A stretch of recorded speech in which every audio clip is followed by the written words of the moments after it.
এই digital parenting এর যুগে আমরা অত্যন্তভাবে বিফল।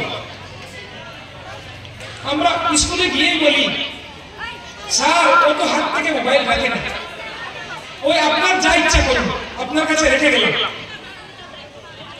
ওকে কেন হোস্টেলে দিচ্ছেন না, বাড়িতে মোবাইল ছাড়ছেন।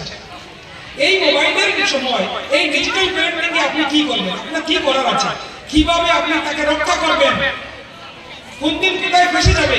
অনেক ছেলে ফেসেছে এরকম, অনলাইনে গেম খেলতে খেলতে আত্মহত্যা করেছে, অনলাইনে অনেক কিছু করতে গিয়ে বাবার অ্যাকাউন্ট থেকে টাকা উড়িয়ে নিয়ে গেছে।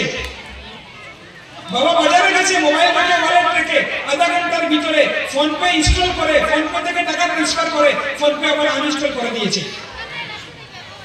তাহলে আমাদের সন্তান, এই প্রজন্ম এই ডিজিটাল ডেঞ্জারের যুগে, ডিজিটাল যুগে তাদেরকে আমি সেফগার্ড দিতে পারছি, টেকনোলজিকে কিভাবে ইউজ করতে হবে তাকে শেখাতে পারছি, কিভাবে ম্যানেজ করতে হবে তার স্ক্রিন টাইম, তার মোবাইল ইউসেজ, তার সাইবার সিকিউরিটি, এ নিয়ে আমাদের অনেক কিছু করার আছে এবং আমাদেরকে করতে হবে। আমরা আমাদের পরিবারকে বাঁচাতে হবে। শুধু আমি বুঝি ইন্টারনেটের অপকারিতা, কিন্তু আমি আমার পরিবারকে বাঁচাতে পারলাম না, তা তো চলবে না।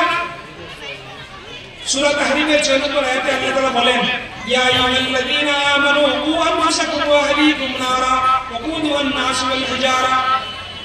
শুধু আমি বাঁচলেই হবে না, আমার পরিবারকে বাঁচাতে হবে, আমাকে সবাইকে নিয়ে চলতে হবে, সবাইকে বাঁচিয়ে এই জীবনে পরজীবনে সফল হতে হবে।